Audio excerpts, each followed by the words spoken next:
Investigative journalist Bethany McLean is an expert on crisis. She's written New York Times best-selling books on the collapse of Enron, as well as the mortgage industry and Wall Street abuses that led to the 2008 great financial crisis. So when she says she's deeply worried about today's macro environment, we'd better take notice. When you look at the expansion in debt, the uncertainty coming out of COVID, the run-up in the markets, I think we're in uncharted territory. Hello and welcome to Wealthion.com. I'm Wealthion.com founder Adam Taggart, welcoming you back to another week of making sense of money and the markets. And this week we have a phenomenal guest. We're being joined by Bethany McLean, who's a contributing editor for Vanity Fair, and perhaps even better known for the several best-selling books that she's written about financial scandal and financial markets. She is the co-author of the book, The Smartest Guys in the Room, which was about the Enron scandal, and also All the Devils Are Here, which digs deep into the financial crisis, the 2008 great financial crisis, and questions of business ethics, which I'm very excited to get into her with in this interview. Bethany, thank you so much for taking the time to join us this week. Thanks for having me. Well, it's a real pleasure. So I want to start by asking you the question I ask all our guests before introducing any of my biases, positively or negatively. What is your current assessment of today's economy and financial markets? Well, I'm probably not the best person to ask, in the sense that I'm not a macro person. I get interested in very specific stories, and then I know lots and lots, all I can possibly learn about those stories, but I don't add up the stories and put them into a macro perspective. That said, it's hard not to be paying attention to the macro in this day and time, and I think we're in a precarious, never been here before in history kind of place, and maybe that's always true, because sometimes the moments that are most precarious don't feel that way leading up to them, and the times where we're all worried about how precarious it is, it turns out not to be. But when you look at the expansion in debt, the uncertainty coming out of COVID, the run-up in the markets, I think we're in uncharted territory, which is such a cliche. I can't believe I just said it, but whatever. I did. So we'll stick with that. Okay, well, you're in good company. We have had a number of very esteemed experts in investing, economics, et cetera, follow you on previous interviews, previous weeks and months on this program. And I would say the vast majority of them echo your sentiments. So I really want to dig into this topic with you about, I guess I'm going to call it hubris of those that are running the system. So, you use the word excess. We're at a point of time where, honestly, you can't even run out of the number of indicators that are showing that we are at levels of valuation in the markets that we've never hit before. Whether you're using Warren Buffett's shorthand Buffett indicator, right, which is overall market cap to GDP. There's a chart I just saw today, I'll put up on the screen here. It's Citibank's panic euphoria model. You'll see here that in the past 30 years, we've never been anywhere near this high except once, and that was literally right before the great financial crisis. I just read this morning Janet Yellen saying that she doesn't think that the stimulus in any way, shape, or form, the trillions in stimulus that are being thrown out there, are going to have any sort of inflationary impact at all. Which to me seems like very hopeful thinking, perhaps magical thinking, but it's emblematic of this mindset of our authorities right now, where it really seems like we've kind of become bailout nation, meaning where the answer to anything is just we're just going to print up more trillions and throw it at it, right? So we've got investors in the market that are displaying signs of huge hubris and euphoria. We have authorities that tell us, don't worry, we're fully in control of the system, which, by the way, they were saying right up until the 2008 great financial crisis as well. And then third, we very recently had incidences like, and I hope I'm pronouncing this correctly, with Archegos, the family office that spectacularly blew up a week ago, and I've now seen estimates that I don't know if default's the right word or not, but the implosion of that family office, it could maybe have created up to 100 billion in losses on Wall Street. I initially saw estimates of 10 to 20, but I've seen some recently that go as high as 100 billion in terms of the collateral damage. And that to me seems very clearly, the experts that thought they knew it all were so much more exposed than everybody thought possible. It was a risk that wasn't even on the radar screen. And so these all smack to me of the types of crises that you've really investigated in depth, whether it was Enron, whether it was the GFC, where we just sort of put our trust in the guys that were running the system, and it turns out that they really didn't know what they were doing, at least not nearly as much as they thought they did or purported to. So are you seeing a lot of echoes of the past here in terms of where we are right now? I think there are always echoes of the past, and then the trick is whether history will repeat itself or whether it will rhyme, but not repeat, right? And I think sometimes it's hubris, but sometimes it's also, I've thought more and more about this lesson from kindergarten that, everything you needed to know you learned in kindergarten. And the big one was to use your imagination. And I don't know, the flip side of hubris or the corollary to hubris is a failure to imagine, because people think, well, that can't happen, and this can't all fall apart, and this can't blow up spectacularly. And boy, it does. And then I think there's something that exacerbates that or makes the risk bigger and bigger with every passing year, every passing decade, which is the complexity of the financial system. And it just gets more and more complex despite people's, regulators' efforts to simplify it, if you can even say that. But the mere fact that you had this hedge fund that nobody had ever heard of, literally most people had not heard of it. They did not know that it existed. And because it's a family office and it's outside some of the official structures of hedge fund land, this guy never showed up at anybody's hedge fund conferences. I mean, some people who worked at Tiger, his old firm, knew that he existed, but nobody realized how big he'd gotten. And here it is, out of nowhere, suddenly a financial calamity with a firm people didn't, and a great fortune people didn't even know existed. And so I find that fascinating that you have a financial system so full of not even nooks and crannies, crevices, that you can have major hedge funds buried in the crevices and you don't know they exist until they sort of explode like dynamite and take everything down with them. So that's one part of it. I think the other part that exacerbates the uncertainty is, as you mentioned, the expansion in the Fed's balance sheet and in the United States indebtedness. And that's really different. I guess there was a brief period after World War II where we carried this much debt. But in the wake of the financial crisis, one thing that kept government spending under control was this idea that there was just a limit, that we could only take on so much debt. And that idea has been done away with. And I think it was done away with in part under President Trump, who really was the kind of first modern monetary policy president.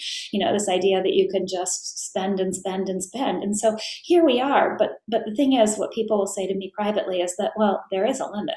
We just don't know what it is. And our fate may be out of our control before we figure out what the limit is. And I also think we've been schooled by history in perhaps a not helpful way, in that people think inflation isn't a risk because it didn't happen after the financial crisis. And that was one of the things that kept spending under control, was the idea that, well, we don't want to cause inflation. And yet we had this decade or 12 years after the financial crisis where apparently inflation didn't materialize. And so now there's this idea, well, it didn't happen when we spent then, so we can spend now and we still won't get inflation. And that's, sometimes you learn the wrong lessons from history. Right. So I think that's another one.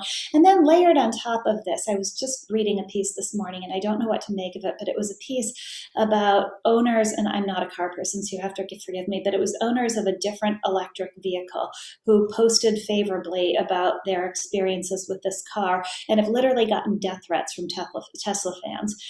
And so there's this level of anger out there and righteousness about stocks and the economy.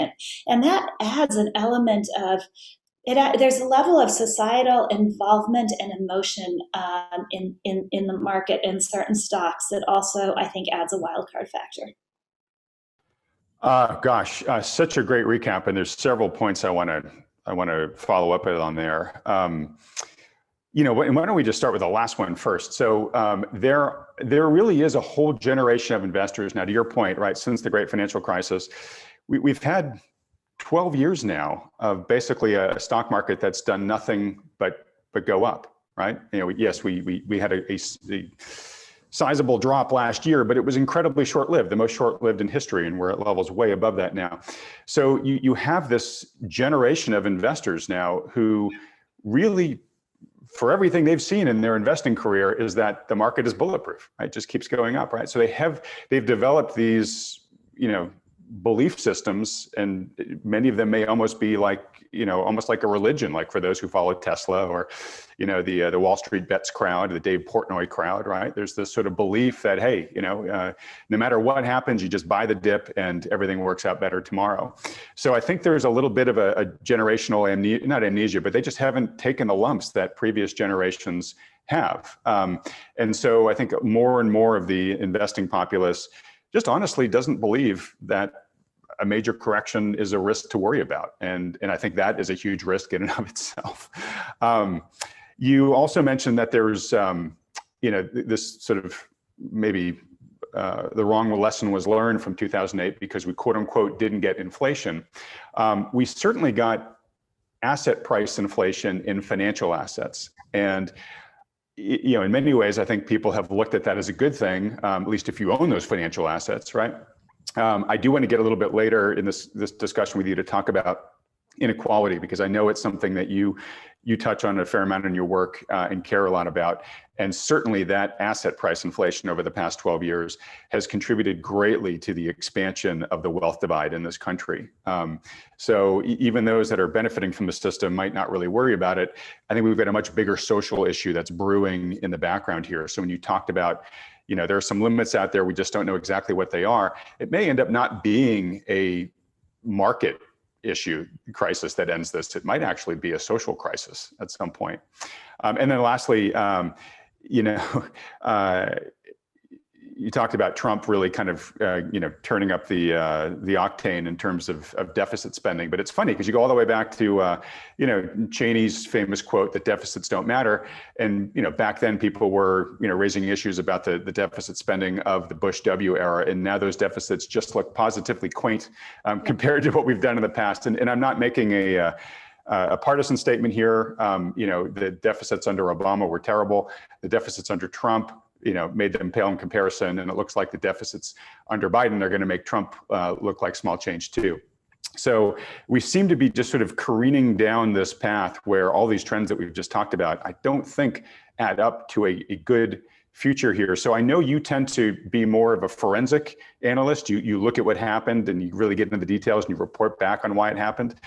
Here I may be asking you to look forward a little bit, but how long do you think we can continue the status quo before there is a major breakage at some point in time? And I don't necessarily need a year or a date, but I'm worried in the short term, or I'm not worried for another 5+ years. What is your radar telling you right now, given the people you talk to?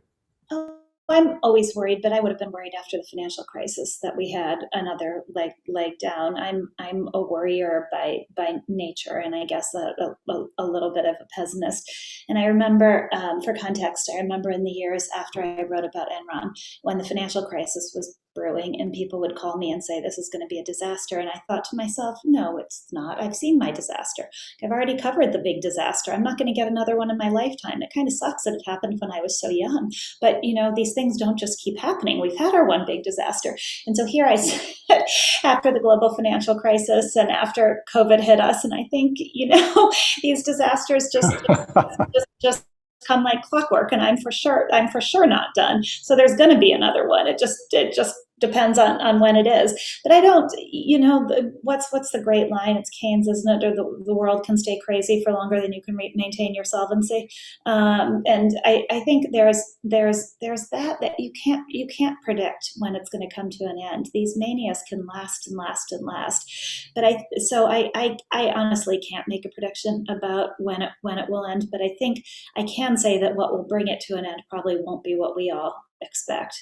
It won't be, it could have been an Archegos, although it looks like the system is going to manage that somehow. But whatever it is, I don't think it will be what we expect And I do think your point about social instability perhaps being the next problem is a really valid one, because for sure, Fed policy, whether it was the right thing to do or not, for sure it has widened wealth inequality dramatically. And you could say that those at the bottom end of the income spectrum would be a lot worse off if it weren't for incredibly accommodative Fed policy. And maybe that's true. I don't know, but I'm not sure. Human beings are relative creatures. And sometimes I think we don't care if we have enough to eat. We care if the other person has more to eat than we do. And I think it is fraying at the bonds of our society. And I think some of the anger you see in the market in these cases like GameStop, like Tesla, there is this very anti-establishment fervor out there that it's interesting that it's being expressed through that most capitalistic of vehicles, which is the stock market, but it's almost it's a nihilistic quality that I think is interesting. Yeah, and I think we see it also in Bitcoin too, right? It seems to be a real big reason why people are owning that. Exactly. Well, I don't know if this is a super fair question to ask you, but because you follow this closely, how do you see this resolving, right? In other words, we could have done a whole different, we could have chosen a whole set of policies after the great financial crisis. The ones that we chose basically rewarded those at the top end of the socioeconomic spectrum. Same thing with COVID, right? Just a year ago, right? We had a whole series of things we could have done, and what we decided to do effectively made the rich an awful lot richer, and really threw more or less crumbs when you look at the percentage of the stimulus packages that went to actual direct Main Street, households. Again, we basically accelerated that divide coming out of COVID. I think the huge question that you and I are wrestling with here is, how long can that last, and what happens if it continues to accelerate at the trajectory that's currently on?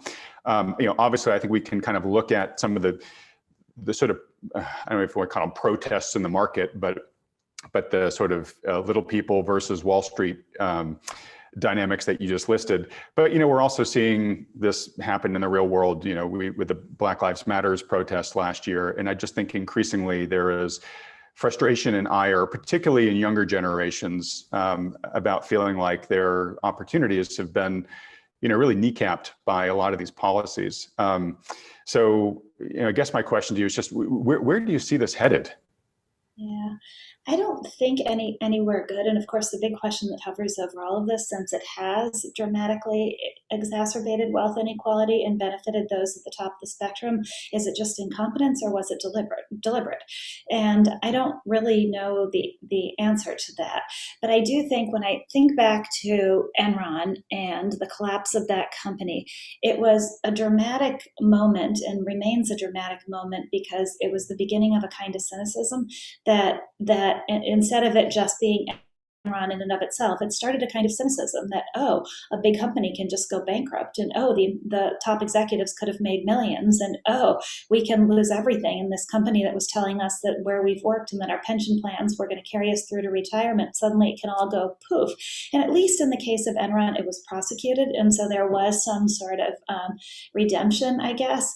But I think the financial crisis then came very quickly, and that was another huge moment of disillusionment for the country. You're told all you should do is scrimp and save and buy a home, and that's going to take care of you in your retirement, and you're doing the right thing, and you can trust these financial services people who are telling you what level of mortgage you can take on. And then poof, it all blows up, and your average person gets hurt very badly, and your titans of Wall Street get bailed out, and we go on to have this rip-roaring stock market fueled by ultra low interest rate policy that makes the rich even richer. And there's this brewing cynicism that is quite frightening. And then, per your point, COVID policy, it was obvious from the beginning, with what we chose to do, that those who could least afford it were going to be most badly hurt by this, both in terms of the disease itself and in terms of the economic impact on them. And yet we went down that path anyway. And we're really only at the beginning of that. When you think about, I guess the last number I saw, I'm not sure how solid it is, but I think it was a number from NPR that 3 million kids have essentially gone missing from the system since school went virtual. and no one knows where they are. What does the country do with that? What do you do with 3 million kids who are now absent from the system and who have lost their chance at an education? You can see the statistics and the number of women who have had to leave the workforce because they're the ones who have had to stay home and homeschool their children. And that's not something that you just, flick a switch and recover from either. So I think what has me a little off kilter is that we're just at the beginning of figuring out where COVID has left us. We're not at the end of that. We might be coming out of the pandemic itself, but we're just in the beginning of figuring out what it is that we're left with and what we have to cope with going forward. And I fear that these years might be more of a slog in some ways, and the slog isn't quite the right word, but that we might be in for some very difficult years. Yeah, well, very interesting. And, I was talking on the last program where the latest GDP numbers that they published are for Q4, which are still under the Q1 GDP number for Q4. So we'll probably eke above it with Q1 2020's report, which is going to come out soon. But basically, economic productivity hasn't gone anywhere in the past year, and yet we're at much, much higher market valuations, right? And it's this sense of like, we're past the pandemic, we're getting back to normal, growth again, et cetera. But it doesn't justify all this multiple expansion that's happened in the meanwhile, which, to your point, has benefited those with assets. And of course, there's all these other people who have been truly affected that are being left behind. And the reason why I mention that is it's sort of, it's emblematic of a point I think you're making, which is, if you remember Malcolm Gladwell's book, Outliers, the whole 10,000 hours, right? To build your mastery, you just got to put in the time. And basically, COVID has taken thousands of hours away from kids in their education, people who got knocked out of the workforce and their professional development and whatnot. And there's a real cost to that. And the markets are pretending that there isn't. Yeah. Right. And I think that's something that's going to have to really get reconciled here. It's either going to be the markets coming down to match reality, or magically people somehow gaining, all these hours back, which they're really not going to be able to do. So you mentioned something in a recent, I think it may have been on Twitter, in your Twitter feed, but this is sort of related to what we're talking about here.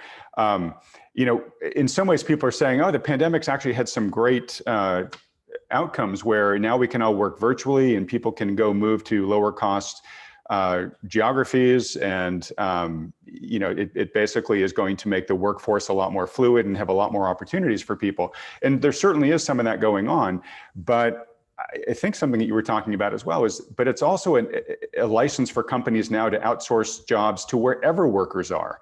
So if you're not going to have your worker in your physical office and they want to go move to a cheaper place, let's say Des Moines, Iowa, or whatever, the employer now has the choice of saying, well, I could do that, or I could work with this English-speaking guy from Croatia who's willing to do the same amount of work, but for a fifth of the cost, right? So is there a real risk here that, the kind of work from home phenomenon that's been ushered in by the coronavirus pandemic, could that actually bite even further against the American worker by outsourcing a lot of good jobs to much cheaper labor elsewhere? So again, in my worrywart way, I definitely worry about that. And as I think I said on Twitter, whenever something's being sold, it's, wow, isn't this great for us? Look at all the flexibility workers are going to have to live wherever. I always start to think, what's going on here? And so precisely to your point, I think that if you can have your remote worker doing the job in Des Moines, why not have your remote worker doing the job in India? Why do you even need an American at all if it becomes all about costs? I also think there's a cost both to specific certain kinds of workers for not being in the office, and then a broader societal cost from us not interacting with each other. And on the first point, what I mean is that generally, people who don't look like the other people in the office, be they female, be they of color, usually get a break because they're in a meeting and somebody more senior sees them and says, wow, that person's really smart. Look at what that person just said. And that's what changes cultures and gets them moving. If we're all working from home, it's so much harder for that woman to get the promotion, I think, than for the white man who played lacrosse with the the executive son at college. And so I worry that it becomes regressive in the end, as much as it feels like it is progressive, live wherever you want, work from home, have a nice life, that the policy actually in the end becomes regressive and starts to reward those who look like those in power. So I also think on a broader human note, up until the pandemic, you had companies like Google and Facebook and the big financial firms investing tons of money in glorious headquarters because it was all about human interaction and how important that was for productivity and how much you needed to have water cooler conversations and people going for walks together, because that's where the creative sparks really came from. And now all of a sudden, like on a dime, people started saying, oh no, we don't need any of that. It's so much better if people work from home. And it's like, well, wait, which one is true? And I think there is something to be said for being forced to be with other people and remembering that other humans are human beings too, that keeps us all from killing each other, or at least may give us a little more time before we all kill each other. And so there's something I don't love about a world where everything is virtual and people are just dots on a screen, because it's easy to forget under those circumstances that the other person is a human being too. And I think as much as that can make office life messy and fraught with human emotion, that's also, if we don't have any of that, what are we here for? So I have both a narrow concern about it and a broader sort of human life concern about it. All right. Wow. Well, very well articulated, though. So, all right, Bethany. Well, in the last couple of minutes here, and thank you for giving so much of your time with us today. You are, somebody who grabs a bone and, digs the deepest hole they can around that topic to really understand things. So, is there anything you can share with us on some of the projects that currently have your attention most right now? Sure. So my co-author, with whom I wrote All the Devils Are Here, Joe Nocera, and I are working on a book about the pandemic. And so we're trying to think through some of these issues, effectively how the pandemic will change the economy going forward, as well as some of the weaknesses it revealed, and some of the weaknesses it both revealed and exacerbated in the economy and the way it functions. So literally everything from interest rate policy to the healthcare system. And so we're trying to figure out how to pull that all together into something coherent and fun to read, and wish us luck. Will do. Well, I know you've got a lot of people watching this video who'll be eager when that comes out. I'll just give you the opportunity, and I don't want to steal any thunder from the book, but is there anything we haven't talked about in terms of any major conclusions or point of views that you've surfaced so far in your research that you might want to share? I don't have any major conclusions yet. I think it's an age-old one that it is pretty amazing that we've managed to function as well as we have for as long as we have, given what complete disaster so many of our institutions are. And how not really put through modern life. I mean, if you think about the financial crisis, and so that is a good note to close on. If you think about the financial crisis, it shed light on Fannie and Freddie, these institutions most Americans hadn't heard of, and the role they played in household financing, and this kind of archaic system we had in many ways, archaic and very weird system. I remember Mervyn King, the former governor of the Bank of England, said to me, most countries, you in America are so odd. Most countries have a free market for housing and a socialized healthcare system. You do things exactly the other way around. Exactly backwards, yeah. And the opportunity from the financial crisis was to fix that, and we did. Fannie and Freddie are still sitting in conservatorship 12 years later as we're in the next crisis. And so I think the pandemic has revealed some serious flaws in a lot of our institutions, from what we pay for in healthcare to who has access to healthcare, to the fallacy that a super lean supply chain is always a good thing, that you can strip all the resiliency out of the system and it's always going to work just fine. And I guess if I have a hope, it's that if the silver lining of this is that we actually do fix things, and we're not sitting here 12 years from now heading into the next crisis with having talked about all these things but done nothing to fix them. All right. Well, look, I know you're not a professional investor, you're not a financial advisor. Most of the people who watch these programs are trying to make sense of this world that we're living in. Many of our past guests who are long-term investors have been fairly unanimous in saying they think this is the most treacherous time right now for investing because of the deformations and distortions and the the undismissible and large risk that the system could just contract violently at any given time, given how overvalued things are. So we got a lot of people that are trying to just figure out, how to navigate this. My question for you is, do you have any sort of general advice that you would offer that concerned person watching this right now? A lot of our, guests we have on just sort of recommend, hey, now's the time for defense. You can be as general as that, but if you have any other insight to share, I know they'd love to hear it. Well, I've always thought the whole anger about the financial crisis was the ways in which Wall Street firms have managed to profit from our debt. And so I guess if I have one piece of advice, it's that if you don't have debt, then people can't take advantage of your debt. And so if we are heading into really treacherous times, watch the debt part of your balance sheet. This is not the time, if it's at all possible, this is not the time to be becoming more indebted. And if you're not in debt, you have a lot more control than if you are in debt. So that essentially would be my best piece of advice for having control of your own financial future, is just to watch your debt. I'm really glad you said that, because we didn't really get into it in this interview, but we sort of implied it. One of the big newer trends in those who are watching the situation is saying, look, the system's becoming a lot more inflationary going forward, given what's going on. And I think some people take that as, oh, okay, well then if we're going to have higher inflation, then I'm going to just load up on debt and let the inflation, diminish the cost of that debt to me over time.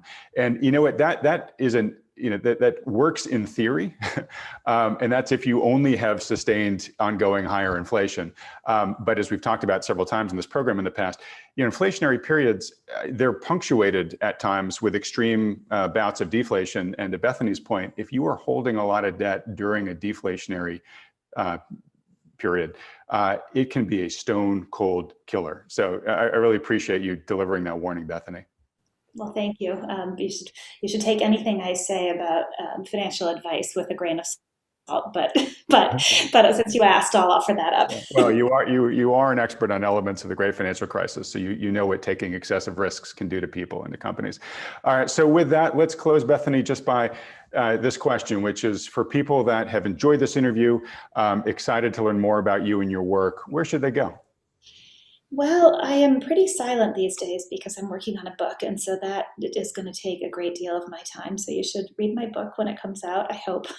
And if you want to follow me on Twitter, I'm Bethany Mac12. I have a somewhat random Twitter feed that ranges from economic commentary to pictures of my dog. So. Great. I could actually describe my Twitter feed the same way. So good. Well, look, us could actually. Well, we'll put that Twitter feed. You'll put your handle up there on the screen when we edit this video. But I would also love to have you back on this program, Bethany, when your book does come out. I'm sure we have a lot of people that'll be very interested in getting their hands on it. So if you're game for that, we'd love to have you come back on. This was so fun. Thank you for having me, and that will give me incentive to get the book done. So thank you. Great. All right. Well, thank you so much, Bethany. It's been a true pleasure. You too. Bye. All right. And as we do every week, I will now pass the football to the lead partners at New Harbor Financial, the financial advisory firm officially endorsed by Wealthion. Mike and John, great to see you guys again. And look, another week, another great guest, Bethany McLean. So Bethany mentioned a number of times that she was worried. I think she used the term we're at a never before place in history from her assessment. And, she's done a lot of forensics on past financial crises that this country has faced. And she particularly honed in on the failure of the people running the system right now to imagine that things could be any different than they otherwise are. And I think it's that kind of self-assuredness that oftentimes gets you into trouble from a surprise you didn't see coming. So let's start with you, Mike. What did you think about Bethany's comments there? I guess I'd start by saying that I really enjoyed the interview. I wrote down some of her words verbatim, and I know that she was very careful about the words that she used because, well, look, none of us really want to be labeled an extremist, but she said we're in uncharted territory, which is absolutely correct. We certainly have been humbled over the last bunch of years at just how extreme this bubble is. And, let's be clear, it is a bubble. As measured by objective data that we care a lot about, this is not our emotions at play here or our gut feeling. Objective data tells us to be extremely cautious. And yes, it has been that way for quite a while, many months, if not even a couple of years. So, but if you look at objective data like cyclically adjusted price earnings ratio, it's in the 30s. Margin adjusted, like John Hussman does it, it's well into the 40s, almost 50. Stock market total capitalization divided by gross domestic product, the so-called Buffett indicator, just hit 200% today. Never, ever, ever been there before. So you combine that with the measures of euphoria and fear of missing out that we're seeing, that you can see in the media amongst our clients and prospects. They have FOMO quite a bit. This is uncharted territory. There's no doubt about it. So it's tiring for anyone that's standing against it or warning others about it. But we know that this doesn't end well. We don't know when. We do know that from these levels that the stock market, as measured by the Dow or the S&P 500, will almost certainly return negative returns over the next decade or more. So this is all about creating psychological discomfort. That's what the central banks are doing. They're trying psychologically to create that FOMO feeling within all of us. And what we're trying to do is stand in place or between that and our clients and prospects' emotions. I mean, we have a system, we have a belief based on pure objective data, and we will stay the course, being very, very conservative, mostly out of the market with about maybe 10% maximum equity exposure right now. So I'll stop there for a bit. All right, John, I want to go in a slightly different direction, building off what Mike said, but anything else you want to say about Bethany's commentary? Yeah, I have to comment on a couple of things, not least of which because of the fact I worked at Enron for a brief stint earlier. That's right. I started my career in the energy business, and my stint in the energy business actually ended with Enron. The words she chose, I think, were really appropriate: failure to imagine. Because I can tell you, my time at Enron, it was only a couple of years, and I was bought with our group by UBS out of bankruptcy. And that's how I got into the financial services focus that I'm now in. But the failure to imagine is really appropriate because even though, her expose of Enron's management and kind of the financial wizardry they were doing that ultimately led to a lot of, stuff being hidden on the balance sheet and imploding Enron, there was tens of thousands, and I think over 10,000 employees of Enron. And I can tell you, they were all, all the folks I interacted with, and I was fairly decently in touch with senior people there, were bright people. They were caring people generally. Yeah, there was a bit of a kind of competitive spirit there. It was kind of a really, driven company, but there was good people there. And I can tell you, most of the insiders that I knew couldn't have imagined what was in store for that company, right up to some senior management. So, even insiders can be blinded to what in hindsight can look to be so obvious. And I think it's a great, and Bethany's comment that she never imagined she'd have another disaster like that to report on in the rest of her career. I think she's obviously seen a couple disasters since then. And I think she probably knows, given what she said, that not only will there be more, but probably many more disasters she'll have the opportunity to write about. Sadly, but it's the kind of the same lessons unlearned that kind of keep repeating again that we just don't seem to learn. Yeah, well, look, fascinating perspective. I'd forgotten that you had worked at Enron, so it's great to get your insider perspective from there, John. But yeah, sadly, it does seem that the world is going to give Bethany a lot of forensic work to do in the future, given all the data that we've been tracking on this program, and how the risk of at least a meaningful correction, if not something a lot more punishing than that, is really unacceptably high, at least at this point in time. All right, I want to kind of build on top of something that Mike said about sort of the central bank's role here and how they're creating all of this psychological angst in people that are feeling like they're kind of missing out, the FOMO of all this asset price inflation that's going on. In parallel with the money printing policies that they're following, there's a lot of chatter right now about additional ways in which the central planners are really kind of like reaching out to get their talons as deeply into our money as possible. And two things that came across my radar in the past week was the global tax that was proposed by now Treasury Secretary Janet Yellen. She used to be a former chair of the Fed. And, maybe that's a trial balloon, who knows, but that's how these things always start, right? So it's this kind of, hey, we all have to chip in more, not even just in America, but other countries, et cetera.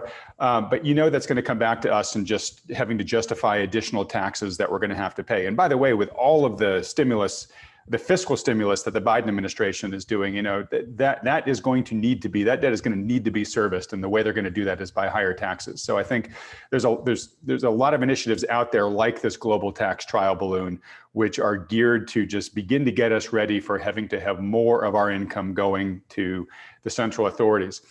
Secondly, you're seeing a lot now in the media about sovereign digital currencies. They're calling them CBDCs, central bank digital currencies. And there's been a couple articles this week about how the US is actually working on them. I think the Fed is working in partnership with MIT right now to structure what a digital dollar would look like. And while that still sounds like it's something that's sort of on the drawing board and it might be coming, China is actually out there doing this. They've actually launched a digital currency. It's sort of in a pilot phase right now, but they've got millions of people trading in millions of yuan out there, and they are, conditioning their populace to shift from paper-based cash to digital currencies. And of course, it's being sold as a huge boon and with tons of benefits. But along with that comes a tremendous loss of privacy, the ability to tax 100% of your dollars and know where they are at any point in time, and all the other types of control that come along with that, like the government just freezing your assets if they suspect you're doing something they don't want you to do. So I just give you guys all this backstory to build on top of what Bethany said. Are you guys worried in the same way I am that we are kind of being prepped here for the government to start dipping its arms a lot deeper into our pockets? Yeah, Adam, absolutely. Peter Thiel, I think, put out a post on Twitter or something today, kind of speaking to this. He talked about China, crypto, digital bank currencies, and also their kind of cheerleading of Bitcoin. And he put it like this. He's like, look, fiat currencies of major governments certainly are under attack or at risk by the adoption of cryptocurrencies. And the US has more to lose than anybody else because our dollar is the reserve currency. So it's not at all surprising, especially that foreign countries are tacitly encouraging or stoking the flames of cryptocurrencies, because it's actually quite a important tactical maneuver on their part to weaken the US dollar. And then, kind of Janet Yellen's, the now Treasury, formerly head of the Fed, interesting because, monetary policy and fiscal policy, as in Treasury and Congress, have always meant to be separate things in theory, but they are absolutely co-enablers. The government can spend away because the Fed is monetizing those expenditures by issuing new base money, right? So, to have someone like Janet Yellen kind of start on the world stage to talk about kind of a globally coordinated corporate tax. I guess there's some, understanding there because, there is great trade war type things related to corporate taxes. In fact, a lot of misconceptions about the US tax rate have been propagated over the years, when in fact, even before like President Trump's tax cuts, when he took office on the corporations, the US already had a lower tax rate than most developed countries because, maybe we had higher income taxes, but most other countries have what's called a value added tax. So the total tax load of most companies overseas was actually, kind of less than here in the way that taxes are structured. So, it's definitely, there's interesting, benevolently dressed up messaging, but it clearly has, kind of the notions of greater control over the currency and the fiscal budget and things like that. Mike, I'm sure you probably have more to add there. I don't think so. I think you covered it pretty well. It pretty much echoes my feeling about it. Okay. Well, the reason why I want to get into it is because I know that, well, one, I think it's really important, but I know that it's, it's a fear that's fairly commonly held by a lot of the people that we refer over to you from Wealthion, and that you guys are in the business of trying to help people, preserve their capital. And that means, preserve it from market losses, but also preserve it from the ravages of inflation or, eventually increasing government confiscation. So, I know that's part of the reason why you guys own precious metals and, like to help people invest in tangible assets and whatnot. But I really just sort of wanted to get this on the table for viewers, that it looks like, if this is a concern of yours, it looks like the heat is being turned up on the stove, under these risks. All right. So in just a few minutes we have left, Mike, why don't I let you close things out here by just giving us any update that you guys have seen in terms of the market dynamics over the past week. Taking a quick look at it myself, markets look like they're higher, obviously, this week than where they were last week. S&P up around 4,100. So we're getting pretty close to David Hunter's target price of 4,500 on the S&P before his, predicted crash of 65 to 80% happens. But it looks like we still have a little bit further to go up, if indeed he's correct. What else are you seeing? It's just a nonstop up market, Adam. It's just, there's a bid under every tick, every second. I mean, I don't think we've even seen the S&P go down 10 points, in a day, in weeks. So the S&P is up 70 so points or so since we met last week, this week, and it's been week after week of that. The VIX, or the volatility index, is down in the 17s or so. Actually dipped down into the 16s today. I don't actually know where it closed. The 5-day put call ratios are at record lows. So volatility is the lowest that's been since the pandemic. Put call ratios, which is a contrarian indicator, are indicating record complacency, or a whole lot more calls or bullish bets being placed than bearish bets. Volume, the last 6 days volume, including today's, I think, has been record lows. The lowest volume of the year yesterday, at a new high. I think today's probably even lower volume, probably the lowest volume of the year again, at a new high. Breadth has been not great. Still, there's maybe more specifically, there's a lot of internals that are not really firing on all cylinders. The market doesn't look healthy overall. That's going to be my question. It sounds like, are you describing sort of what we would expect in sort of a petering out of the strength? Yeah. Well, the frustrating thing is that's been going on for a long time, and, that's obviously what the critics would say of anyone that tries to warn others. There's a lot of ball spiking in the end zone going on. There's a lot of overconfidence amongst market commentators, other advisors. I heard from somebody today, that heard from their advisor that said something, look, hey, we're all taking off with or without you, that type of overconfidence. And it's rarely rewarded. We're humbly trying to hold out the facts that this is the most extreme set of circumstances we've ever seen. So yeah, the market's thinning out. We're further from major moving averages than we've ever been. The stock market cap to GDP has hit 200%. Never before been there. Most of our calls, or many of our calls, I should say, are from people that are having fear of missing out. The psychology is at a max. The market has been one way. Valuations are extreme.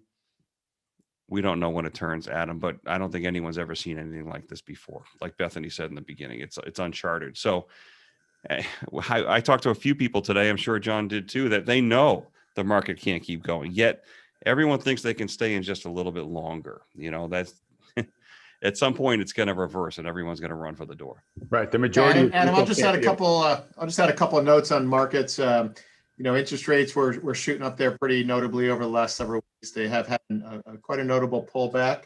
So bonds have rallied short term, and then we have a small position in client accounts that was intended to kind of be positioned for that possibility.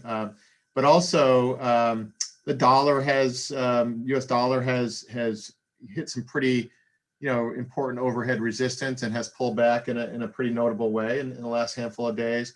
And that also corresponds with precious metals, for example, having a pretty good bounce off of a very long and important support base. So, we've talked about hedges that we have in place for many of our clients on precious metals, because even though we're very bullish on them long term, in the near term here they were running into some challenge points, I suppose. But this at least short term bounce off this support level is quite encouraging for precious metals and that kind of position in clients' portfolios. Good. And kudos on the long bond trade. I know that was a little bit of looked somewhat optically risky when you guys took it, and I know it was a small trade, but it looks like your logic had paid off there. So congratulations on that. All right. So, and Mike, as you said too, just to kind of wrap up everything that you guys have said, it sounds to me like you're fully underscoring Bethany's failure to imagine warning, where it just seems that every investor along this market is just failing to imagine how big and potentially how quickly a reckoning could come, given these highly distorted valuations that we're at right now. And Mike, like you said, mathematically, the majority of investors can't be among the first 5% out the door, right? So we have that failure to imagine going on, where they all just think they can be one of the first out, but mathematically they can't. So anyways, as we wrap up here, two very important things to let the viewing audience here know about. One is, we have this relationship with the folks at New Harbor Financial because they are very like-minded in the way that Bethany and our previous guests on this program are, in terms of the risks and the opportunities they see in this market. If your financial advisor doesn't think that way, or having trouble finding one that thinks like John and Mike and the team at New Harbor does, they offer, just as a public service to Wealthion viewers, a free portfolio consultation. It is completely free. There are no strings attached. You don't have to work with the guys. They will just sit down with you and go through your entire financial situation and give you their advice on what they think you should do. And so if you haven't already made yourself or availed yourself of that, we tell you how to do that at the end of this video. Stick around, go there. It takes like 20 seconds to get on their schedule. And then last and most importantly, as I said at the beginning of this video, this entire video series is moving off of the Peak Prosperity platform and onto the new Wealthion platform at YouTube. And so if you want to continue to watch these videos and see guests like Luke Groman, like Jim Grant, like Jim Rogers, like Jim Bianco, like Jesse Felder, like Stephanie Pomboy and Danielle DiMartino Booth, and many, many others, please just take a second and go to youtube.com/Wealthion and subscribe. And that way we'll let you know when these videos come out in the future, and you won't be in danger of missing any of them. And if you want to see future guests that we have on this program and have input into who those guests are, just follow me at Twitter at @MenloBear. That's where I give advance notice on who's coming on the program. I will tell folks, just as an added incentive, to subscribe to the new Wealthion YouTube channel. Our next three guests are Bill Fleckenstein, David Stockman, and Pippa Malmgren. So pretty big lineup of hitters coming forward. Very excited to see what they have to say when we bring them on the program here. And with that, guys, I'll wrap things up here. Thanks for joining me for another week. And whatever the markets do from here, we will be tracking it together on this program. See you later, John and Mike. See you later, Adam. See you next week. We'll see you, Adam. Have a good one. If you'd like to schedule a consultation with one of the financial advisors at New Harbor Financial, simply go to wealthion.com. These consultations are completely free, and there are no strings attached. The good folks at New Harbor will simply answer any questions you have about your investment goals or your portfolio and give you their best advice given their latest market outlook. They're willing to do this because they care about protecting people's wealth, and because Wealthion has connected them with so many thoughtful investors just like you over the past decade. We started doing this because so many people have approached us in frustration, looking for a solution because they're feeling out of alignment or downright ridiculed by the standard financial advisors who have been managing their money. You know the type. The kind that just pushes all of your money into the market, scoffs at the idea of owning gold, and when you bring up concerns about the market's sky-high valuations, they say, "Don't worry, the market will always take care of you." For many of the reasons discussed in today's video, we think this is one of the most challenging and treacherous times in history for investing. We strongly believe that today's investors are best served working in partnership with a conscientious professional financial advisor who understands the risks in play. Now, we're agnostic which professional advisor you work with, as long as they're good. If you're already working with one, that's fantastic. Stick with them. But if you don't, or are having trouble finding one you respect or trust, then consider talking to John and Mike and the team at New Harbor. Now, for those about to ask, yes, there's a business relationship between Wealthion and New Harbor, which we've put in place to make sure everything is handled according to SEC regulations. All the details on this are clearly provided on the Wealthion.com website. Also, it's important to note that New Harbor is able to work with U.S. citizens, green card holders, and those with existing assets in the USA. But for regulatory reasons, they aren't able to take on non-U.S. clients. All right, with all that said, if you'd like some insight and guidance on how to protect your wealth during this unprecedented time in the markets, go to Wealthion.com to schedule your free consultation with the good folks at New Harbor. Thanks for watching.